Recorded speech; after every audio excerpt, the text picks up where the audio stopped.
Hola, soy el doctor Diego Ambrogetti y estoy en el servicio de nefrología, soy médico de planta y la charla de hoy se refiere a los signos y síntomas nefrourológicos más frecuentes.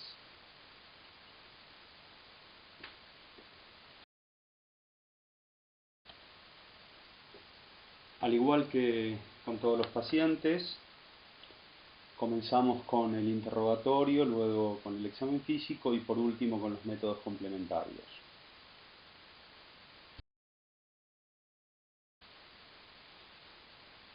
Antes de empezar, es importante aclarar que los signos y síntomas nefrourológicos eh, conviene separarlos por una cuestión de orden en urológicos y nefrológicos. Lo que no significa que un problema urológico no tenga también impacto en lo nefrológico, ni lo nefrológico en lo urológico. Ahora bien, ¿qué significa urológico y nefrológico? Lo primero que tenemos que tener claro es que lo urológico alude a lo estructural, es decir, al parénquima renal o a la vía urinaria, y lo nefrológico a lo funcional. En general, el nefrólogo resuelve lo funcional y el urólogo resuelve lo estructural. Y muchas veces estos signos y síntomas que vemos pueden ser de ambas especialidades. Bueno, como vemos, los signos y síntomas más frecuentes son el dolor lumbar, el cólico nefrítico, la disuria, el tenesmo vesical, y los signos urológicos frecuentes, el globo vesical, y en general las alteraciones en el aspecto que pueda tener macroscópica o microscópicamente la orina, y los problemas nefrológicos que generalmente generan síntomas y síntomas, signos y síntomas, eh, son los síntomas urémicos, el síndrome urémico, y todos los síntomas que tengan que ver con las enfermedades que causen los problemas renales, que pueden ser enfermedades sistémicas, que pueden manifestar otros signos y síntomas propios de esas enfermedades.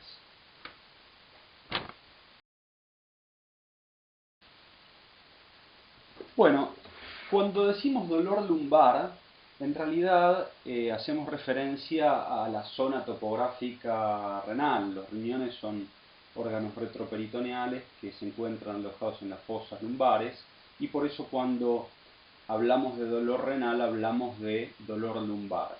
Ahora, eh, la localización del dolor depende de la inervación sensitiva que corresponde a las últimas dorsales y a la primera lumbar. Por eso es que, si bien el dolor renal es mayormente lumbar, también puede comprometer la zona sacra, la zona glútea superior, los flancos, la región periumbilical, el hipogastrio e incluso los genitales externos. Ahora, cuando un paciente refiere dolor en estas áreas, hay que tener presente que hay otras estructuras u órganos que puedan producirlo. Es decir, que los diagnósticos diferenciales son muchos, son diversos. Con lo cual es importante tener presente que hay elementos que son muy sugestivos, que nos orientan a que el problema, que el dolor que refiere el paciente, sea de origen nefrourológico. Estos son la hematuria, la disuria, la fiebre, el tumor, cuando tenemos un tumor, palpamos un tumor, la puniopercusión lumbar y alteraciones en la orina, como por ejemplo la leucocituria o leucopiocituria. Ya vamos a ir viendo qué significa cada cosa. La hematuria, dentro de los elementos que son muy sugestivos, es el que tiene mayor especificidad para poder pensar en que el problema es nefrourológico. En general, las causas de dolor lumbar son las más frecuentes: la infección urinaria alta, la litiasis, los coágulos que puedan darse por un tumor o por alteraciones en la hemostasia, los infartos renales, la obstrucción, abscesos y tumores.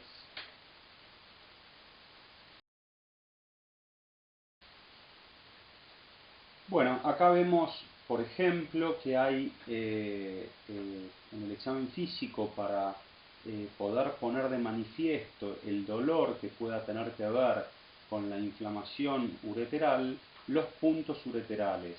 En general, los puntos ureterales se pueden dividir en tres, utilizando la línea umbilical a nivel paraumbilical, donde está marcada con la cruz, y en la línea bilíaca, en el tercio proximal a la región umbilical, también tenemos los puntos ureterales medios. Y los internos, que en general no se exploran por incomodidad del paciente, por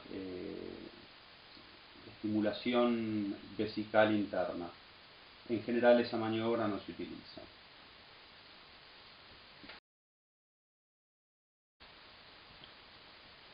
Bueno, con respecto a lo que decíamos, la semiología también sigue el orden habitual, la observación, la palpación, la percusión y la auscultación. Ejemplos de lo que podría verse a la inspección, a la observación, podría ser tumoraciones en el abdomen. Una que es característica es en la retención urinaria aguda, la vejiga se distiende y forma lo que denominamos globo vesical, que eso por supuesto tiene un correlato con la ecografía.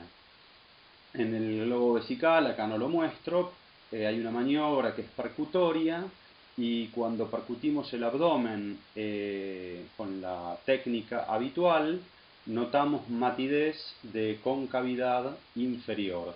Y esto es muy importante diferenciarlo porque la ascitis en general presenta una matidez de concavidad superior.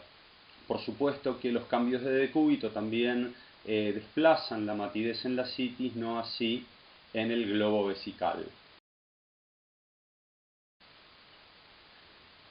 Otra maniobra semiológica ya por palpación, muy importante, es la maniobra de Guyon, que con la misma maniobra podemos también hacer la maniobra del peloteo renal. Como vemos en la figura de la izquierda, el examinador pone su mano entre la unión costo-muscular, en donde si uno comprime un poco hay una depresión muscular, y con la mano derecha del examinador, en este caso, de manera paralela a los rectos y por fuera de los mismos, se hace una presión intentando con la yema de los dedos palpar el riñón. Con la mano de abajo empujamos hacia arriba para poder desplazar el riñón y poder palparlo.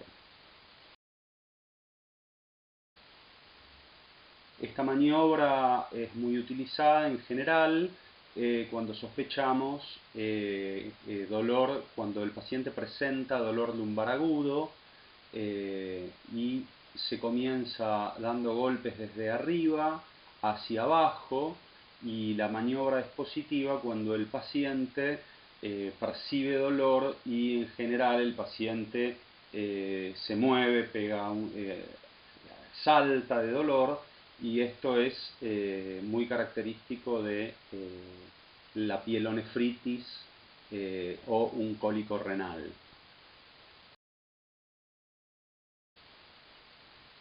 En la semiología otra maniobra que utilizamos casi de rutina, pero sobre todo en el contexto de la hipertensión arterial, es la ocultación de las arterias renales. Como vemos en la figura, a los costados de la aorta se encuentran las arterias renales, la zona ocultatoria de las arterias renales, y la característica de la estenosis de las arterias renales cuando hay una obstrucción por ateroma es la ocultación de un soplo que en general es sistodiastólico. Es sugestivo de estenosis de la arteria renal. Las calcificaciones o la ateromatosis aórtica puede producir un soplo sistólico, pero en general, que se irradia a las renales, pero en general es el soplo sistodiastólico el que se pone de manifiesto cuando las arterias renales están comprometidas por ateroma.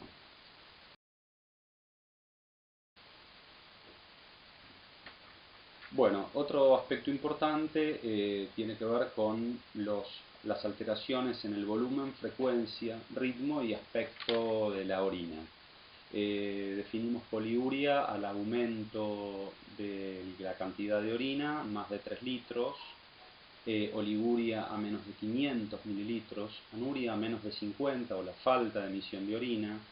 Polaquiuria se define como el aumento de la frecuencia, es decir, el paciente nota que va más veces. Nicturia es la inversión del ritmo. Durante la noche el paciente orina más que durante el día. Y en términos del aspecto de la orina, la hematuria, una de las principales causas de cambio de coloración, es la orina de color rojiza, puede ir desde un rojo intenso hasta un color rosado tipo lavado de carne. La neumaturia es la emisión de gas, que en general responde a fístulas con el tubo digestivo. La piuria se define como el aumento de leucocitos o piocitos. La proteinuria, el aumento de proteínas. Y la coluria o pigmentos a los cambios de color. En general la coluria, cuando hablamos de coluria hablamos de el aumento de la bilirrubina conjugada en la orina. Esto le da una coloración amarronada, parda, y tiene que ver con la bilirrubina que está conjugada. La no conjugada se une a la albúmina y no se filtra. Luego hay pigmentos exógenos que no revisten mayor problema, como por ejemplo ingestión de remolacha o rifampicina o azul de metileno. Es decir, eso es fácil de poder recabar en la historia. Las alteraciones en el volumen de la orina pueden darse en más o en menos. Los pacientes que orinan más de 3 litros por día tienen poliuria y en general se debe a 3 situaciones. La diuresis osmótica ocurre cuando en la orina está presente una sustancia con poder osmótico, y esto suele darse en la diabetes descontrolada con la glucosa. También se puede dar en la recuperación de la insuficiencia renal aguda, ya sea necrosis tubular aguda o la recuperación o la desobstrucción de la vía urinaria, o con el uso de algunas sustancias como el manitol. La polidipsia tiene que ver con tomar más líquido de lo que normalmente se toma. En general, los individuos que orinan más de 3 litros toman más cantidad de agua por una cuestión social. Pueden tomar 4 o 5 litros de agua o más y no tener ningún problema y orinar más de 3 litros. Esto no reviste ningún problema. Ahora, en algunas situaciones particulares, en general con trastornos psiquiátricos subyacentes, hay pacientes que pueden ingerir muchísima cantidad de agua, más de 10, 12 litros, y esto supera la capacidad de eliminar agua y trae algunos trastornos, trae aparejado algunos trastornos que ya vamos a ver cuando veamos las disnatremias. La última causa de poliuria tiene que ver con la falla del ADH, ya sea por una falta en la producción, a lo que se denomina diabetes insípida central, o una falla en la acción de la hormona antidiurética, lo que denominamos diabetes insípida nefrogénica. La oliguria, definida como la emisión de orina menor a 600 mililitros diarios, en general responde a hipovolemia, insuficiencia renal o uropatía obstructiva. Es importante tener claro que la oliguria responde a un trastorno fisiopatológico vinculado a la carga osmolar. Por lo tanto, como la carga osmolar puede ser variable, oliguria en terapia intensiva puede ser definida por menos de 1000 mililitros. ¿Por qué? En general, el metabolismo en situación basal genera 600 miliosmoles y sabemos que la orina máximamente concentrada puede lograr una osmolaridad, una concentración de osmoles de 1200 en un litro. Con solo 600 mililitros o medio litro de orina nos podemos desembarazar de la carga osmótica. Ahora, en un paciente en terapia intensiva, hipercatabólico, con más de 800 o incluso 1000 miliosmoles de carga osmolar diaria, vemos que no es suficiente los 600 mililitros o 500 mililitros para desembarazarse de esa carga osmótica generada. Por lo tanto, el valor de oliguria no es un valor fijo, sino que puede estar sujeto a la condición clínica del paciente.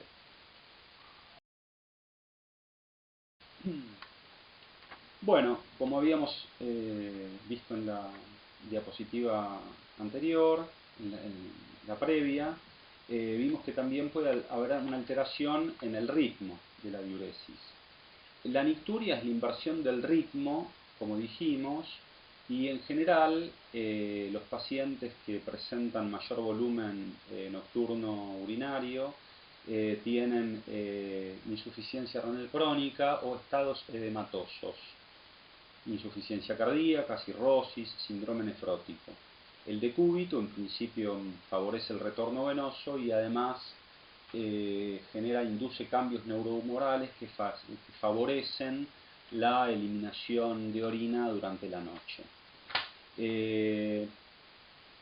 Por supuesto también hay fármacos, ingesta de diuréticos y los pacientes que tienen el hábito de tomar durante la noche, que eso es fácil de resolver. Sacan la botella de al lado de la mesita de luz y resuelven su problema, es decir, no tienen ningún problema. La nocturia es el aumento de frecuencia de diuresis por la noche. A veces es difícil de diferenciar de la nicturia, pero habría que diferenciarlo y podrían deberse a prostatismo, infecciones urinarias o una disminución de la capacidad vesical, por ejemplo, en los pacientes ancianos. Bueno, como vimos, el aspecto de la orina ya lo anticipamos. La orina normal, que es la que vemos en la foto de arriba, es color amarillo, ámbar, es límpida, es transparente y bueno, tiene un olor característico que ya todos conocen, no hace falta que trate de describirlo. Abajo vemos pacientes con piuria, a la izquierda, el aspecto opalescente. Hay que tener en cuenta que también al enfriar la orina puede tomar un aspecto opalescente, no amarillento, más blancuzco, no está en la foto. Luego tenemos los pacientes que pueden presentar coluria y hematuria. Da un aspecto similar, es un aspecto que puede ser amarronado la coluria, como vemos en el medio. Esto se debe a un aumento de la bilirrubina conjugada.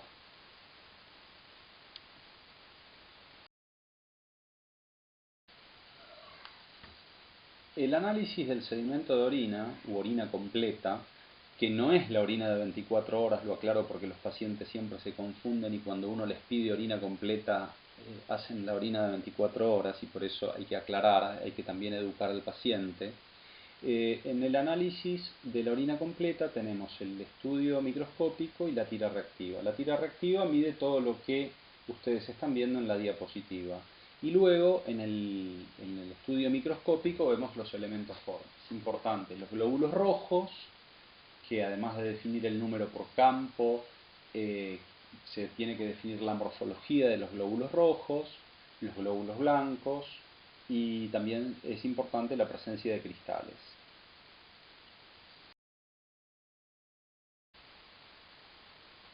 Bueno, dijimos que la macrohematuria es una de las principales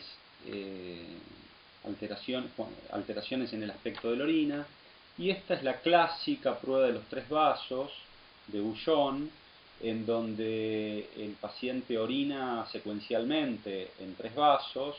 El vaso de la izquierda sería el primero y el vaso de la derecha el tercero. Y si el paciente en el primer vaso tiene macrohematuria y va aclarando y en el tercer vaso ya no se ve, la lesión sería uretroprostática. Si fuese vesical se vería en el último vaso, fundamentalmente, con un degradé, por supuesto, esto no es tan blanco-negro, o rojo-amarillo, digamos, y cuando el problema es renal, la orina se vería uniformemente en los tres, el aspecto rojizo se vería uniformemente en los tres. Acá vemos que la hematuria puede tener algunas características que nos permiten diferenciar si se trata de hematuria glomerular o extraglomerular. La presencia de cilindros hemáticos es diagnóstica de enfermedad glomerular. Cuando los glóbulos rojos aparecen dismórficos, también, y la proteinuria en general también suele sugerir que el trastorno es glomerular. La falta de coágulos y la presencia de coágulos sugiere fuertemente que la hematuria es de origen extraglomerular. Importante tener claro que, excepto los cilindros hemáticos, el glóbulo rojo dismórfico puede aparecer también en hematuria de causa extraglomerular. Y acá es importante el porcentaje de glóbulos rojos dismórficos para definir un sitio u otro. En general, cuando los glóbulos rojos dismórficos son más del 50% de los glóbulos rojos que se ven en la orina, el problema suele ser glomerular.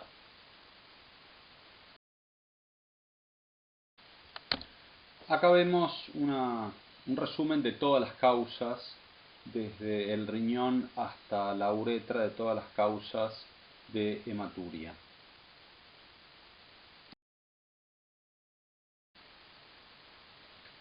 Bueno, y acá en este cuadro se ve, ya esto tiene que ver con el enfoque o con el manejo clínico de los pacientes, pensar en grupos etarios y en duración de la hematuria para tratar de orientar el diagnóstico diferencial. En azul están las causas en general más frecuentes, la hematuria que es transitoria y sin explicación podría darse. Es muy frecuente que los pacientes en algún sedimento de orina tengan microhematuria. Hablamos de microhematuria cuando el paciente tiene más de 3 glóbulos rojos por campo en el microscopio. Y bueno, uno repite los estudios, hace estudios que cuando profundicemos la clase de hematuria lo veremos, pero cuando uno hace los estudios complementarios, las imágenes y demás, uno por supuesto no encuentra nada y el paciente deja de tener hematuria espontáneamente. Y eso es inexplicado. Bueno, las más frecuentes entonces serían la infección del tracto urinario, las piedras, el cáncer y la hiperplasia benigna de próstata.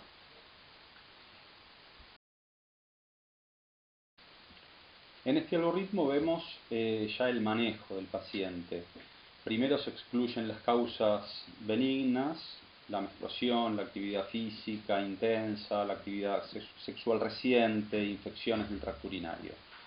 Luego se toman en cuenta algunos datos, lo que habíamos hablado, la hematuria, la proteinuria, la hematuria junto con la proteinuria y cuando el porcentaje de glóbulos rojos dismórficos o la presencia de cilindros hemáticos son sugestivos de enfermedad glomerular, y cuando esto no está presente, en general se trata de problemas de la vía urinaria o del parénquima renal y la evaluación pasaría a urología.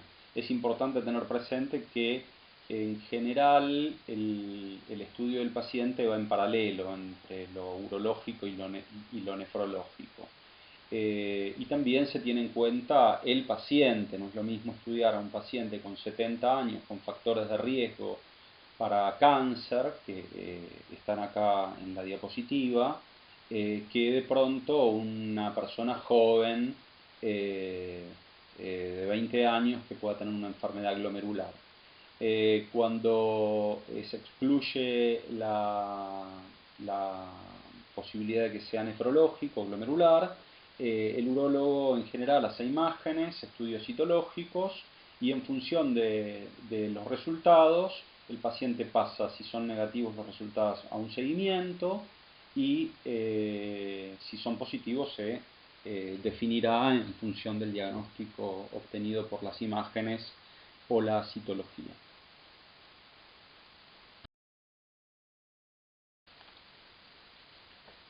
Acá vemos que por tira reactiva tenemos una correlación entre las cruces que ponen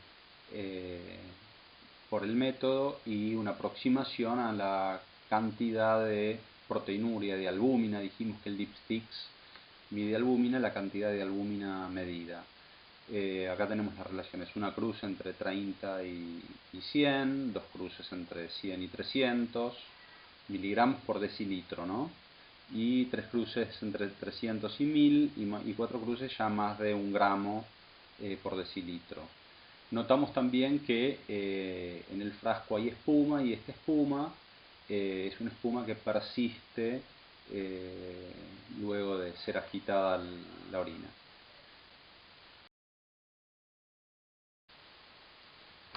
Acá tenemos los diferentes métodos para medir albuminuria. Puede ser una orina de 24 horas, puede ser recolección parcial de orina, o puede ser una muestra aislada que se puede tomar si las condiciones están dadas en el consultorio. De todas estas, bueno, están expresados los valores, los puntos de corte los tienen en el gráfico. De todas estas, la más importante y la que tiene mayor precisión es la recolección de orina de 24 horas.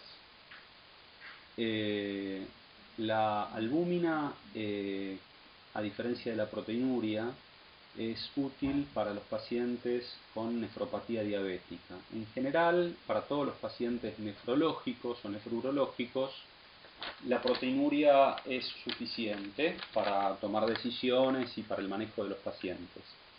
Y los trabajos, los ensayos multicéntricos se hacen con proteinuria. En los pacientes con diabetes, la albuminuria es el marcador de daño y el marcador de progresión a nefropatía diabética. Por eso es que se la considera como el método de elección. Y en orina de 24 horas, cuando tenemos más de 30 miligramos en el día, ya estamos en presencia de microalbuminuria. Menos de 30, ahí en realidad cuando los pacientes tienen más de 15 ya estarían con un valor normal alto, y con más de 30 ya tienen microalbuminuria. Con más de 300 miligramos en el día estamos hablando de macroalbuminuria. Diferenciar micro y macroalbuminuria es importante para las clasificaciones de la nefropatía diabética y para el pronóstico.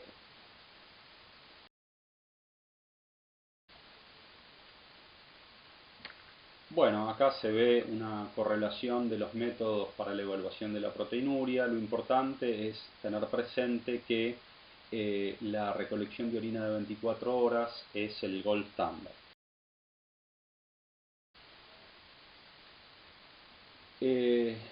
Con respecto a la albuminuria, hay que tener presente por qué llega albúmina a la orina. Normalmente filtramos, el glomérulo y sus barreras de filtración filtran mucho más orina de la que aparece emitida. Entonces, ¿por qué no aparece la cantidad filtrada? Bueno, porque los túbulos reabsorben por receptores específicos y mecanismos que en este momento no vienen al caso, pueden reabsorber la albúmina, los lisosomas y toda una maquinaria celular la degrada a aminoácidos y estos vuelven a la circulación. Esto es lo que normalmente ocurre. Normalmente se filtran hasta 1,5 gramos de albúmina por día y aparecen solo 30 miligramos. Es decir, que los procesos tubulares son muy importantes para que no aparezca albúmina en la orina. Con lo cual, si falla la barrera de filtración glomerular o falla el túbulo, va a aparecer albúmina en la orina. Ahora, cuando hay alteraciones en las barreras de filtración o en la membrana basal o en los podocitos, encontramos albuminuria. Por supuesto, cuando hay defectos en la función tubular, como por ejemplo en la nefropatía diabética, en el primer estadio aparece albúmina por disfunción tubular. Luego, cuando el paciente comienza a tener cambios glomerulares, ya hay alteración también en la barrera de filtración glomerular, es decir, en la membrana basal y luego también en los podocitos. Y cuando por supuesto tenemos enfermedad y disfunción endotelial, también va a aparecer albuminuria.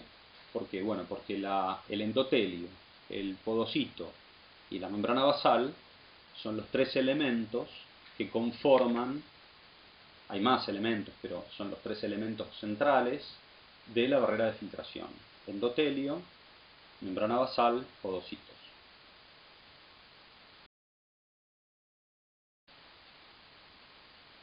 Bueno, con respecto a la proteinuria, debemos investigar la cantidad de proteinuria, en qué condiciones la proteinuria puede ocurrir y qué tipo de proteínas hay en la orina.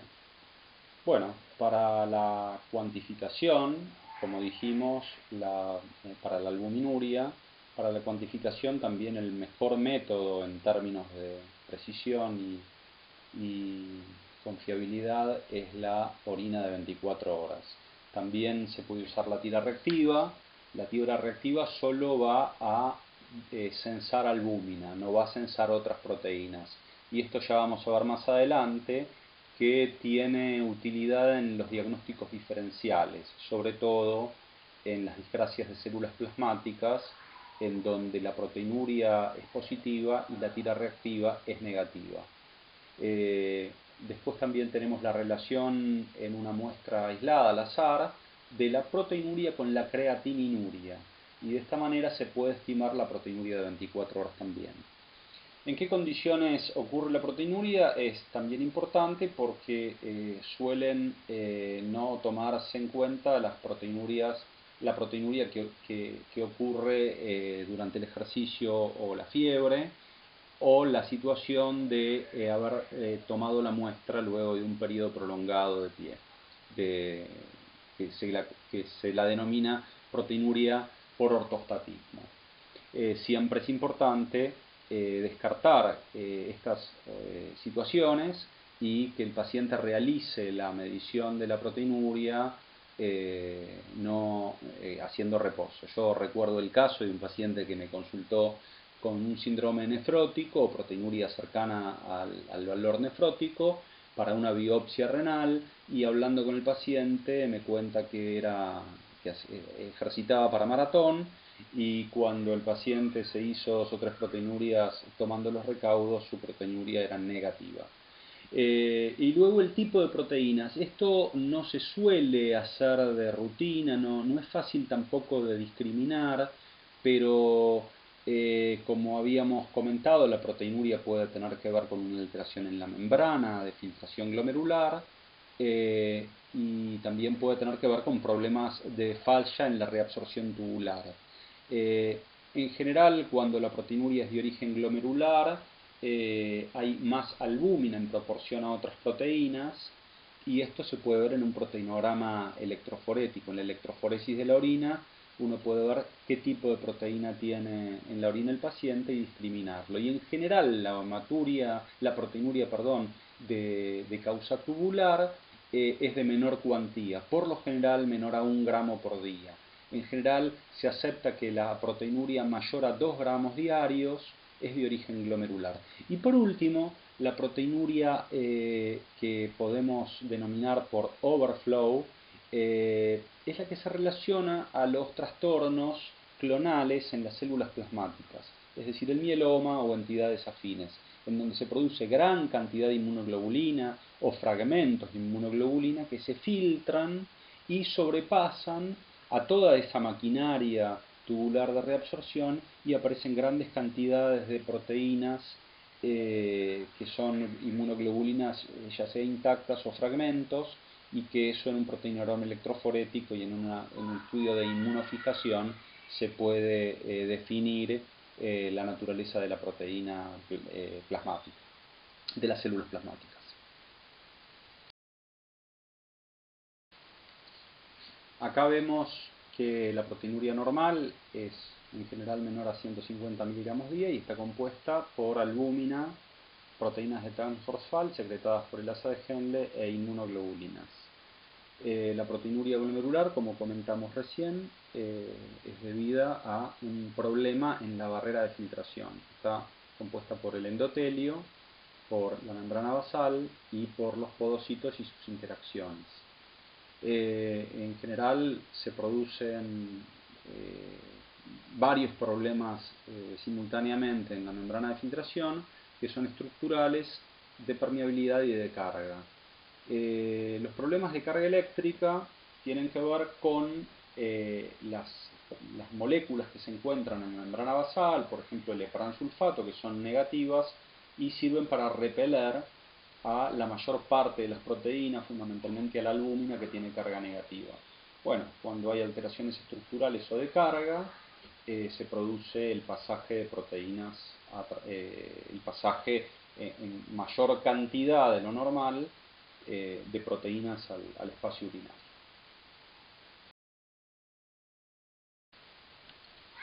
Un aspecto importante en la evaluación de los pacientes con problemas nefrológicos tiene que ver con la volemia. El riñón, dentro de sus funciones, mantiene la cantidad y calidad de los líquidos, con lo cual los problemas nefrológicos o problemas en otros órganos que generen disfunción nefrológica pueden cursar con expansión de volumen o con depresión de volumen. Poder en un paciente identificar estas situaciones es muy importante porque además de orientar al diagnóstico subyacente, al problema subyacente, es fundamental para el manejo con fluidos o con diuréticos en el caso de la expansión de volumen. El tratamiento con fluidos es una de las herramientas más importantes que tenemos en la terapéutica de la insuficiencia renal aguda, como veremos posiblemente el año que viene, algo este año, pero el año que viene cuando veamos terapéutica vamos a profundizar en el uso de fluidos. Pero para esto es muy importante poder saber si un paciente está deplesionado o no de volumen o tiene expansión de volumen. En general la expansión de volumen, como lo muestra en la diapositiva, se manifiesta con hipertensión arterial, ingurgitación yugular, edemas, rales o crepitantes pulmonares, reflujo hepatoyugular y ascitis. Y en la depresión de volumen es característica la hipotensión arterial o la hipotensión ortostática, la sequedad de piel y mucosas, la disminución de la presión venosa yugular y la taquicardia. Hay que recordar que la piel y las mucosas no suelen ser ni sensibles ni específicas para el diagnóstico de depresión de volumen.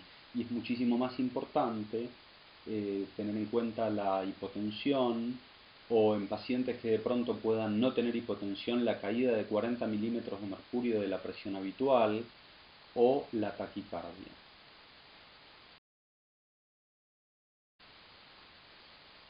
El edema responde a principalmente alteraciones en las leyes de Starling, es decir, puede aumentar la presión capilar, puede disminuir la presión oncótica, puede haber aumento de la permeabilidad capilar u obstrucción linfática que en definitiva genera un aumento en la presión hidrostática o hidráulica capilar. Y vemos las causas en la diapositiva que se relacionan a cambios en las estos cambios que mencionamos. Los pacientes que tienen edema por aumento de la presión capilar característicamente son pacientes con retención hidrosalina, con insuficiencia cardíaca, con insuficiencia renal, con síndrome nefrótico, con cirrosis, también el embarazo y el edema premenstrual. También la obstrucción venosa hepática y vasodilatación arteriolar también por drogas. De este grupo es importante remarcar que el paciente con insuficiencia renal leve o moderada no suele tener retención hidrosalina. Solamente en estadios avanzados la insuficiencia renal justifica la retención hidrosalina y el edema. Luego, las causas más frecuentes que se vinculan a hipoalbuminemia, es decir, a disminución de la presión oncótica, son el síndrome nefrótico, las enteropatías perdedoras de proteínas y los pacientes que tienen disminución de la síntesis proteica por desnutrición e insuficiencia hepática fundamentalmente. Los pacientes que tienen aumento de la permeabilidad capilar en general son pacientes que cursan con situaciones de inflamación, las quemaduras, la sepsis, las infecciones graves, las reacciones anafilácticas y el síndrome de estrés respiratorio del adulto. En la obstrucción linfática, por supuesto, por el aumento también de la presión capilar hidráulica y se da en general en la ascitis maligna y en adenopatías metastásicas. Este cuadro nos permite relacionar algunas variables que orientan al diagnóstico. En la insuficiencia renal puede o no haber edema de pulmón, la presión venosa central está aumentada y el paciente tiene edema. El síndrome nefrótico, característicamente en adultos, no hay edema de pulmón, en los niños puede haber. La presión venosa central es variable, en el síndrome nefrótico, dependiendo de la causa, puede haber aumento o disminución del volumen arterial. Y claramente el signo que predomina es el edema periférico. En la insuficiencia cardíaca izquierda, característicamente hay edema de pulmón, la presión venosa central puede ser variable y puede no haber edemas periféricos. En la insuficiencia cardíaca derecha no suele cursar con edema de pulmón, la presión venosa central es está característicamente aumentada y sí hay edema y o ascitis. En la cirrosis suele no haber edema de pulmón, la presión venosa central es normal o disminuida y hay edema y ascitis fundamentalmente. Y en la insuficiencia venosa tenemos presión venosa central normal y no hay edema de pulmón y el edema suele ser asimétrico. Algunos datos que ya mencionamos de la semiología, la ingurgitación yugular, que se ve y en general uno para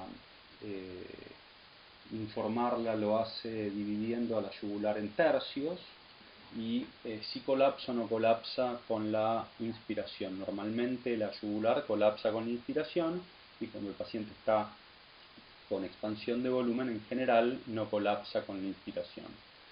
La ascitis se percute, además genera una distensión abdominal y genera a la percusión una concavidad superior.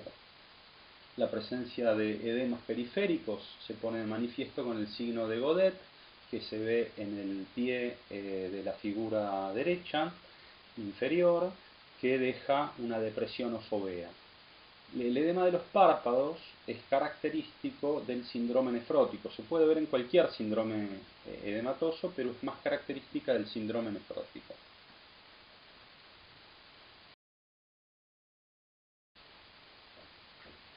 Esta es la radiografía habitual de un paciente con insuficiencia cardíaca con aumento de la trama vascular. Y en la foto de la derecha además se ve derrame pleural con el borramiento del espacio costofrénico.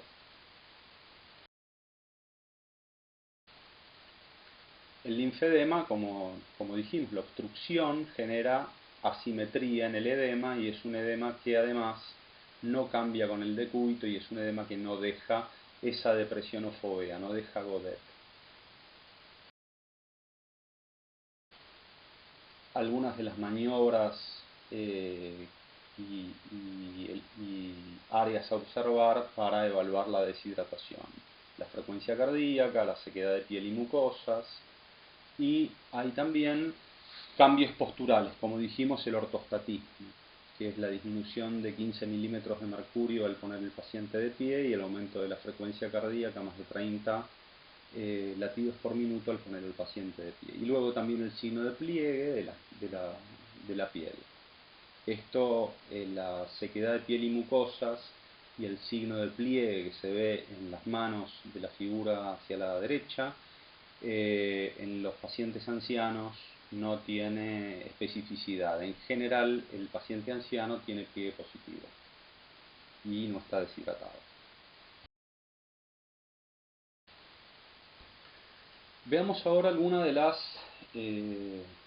complicaciones de la enfermedad renal crónica que pueden ser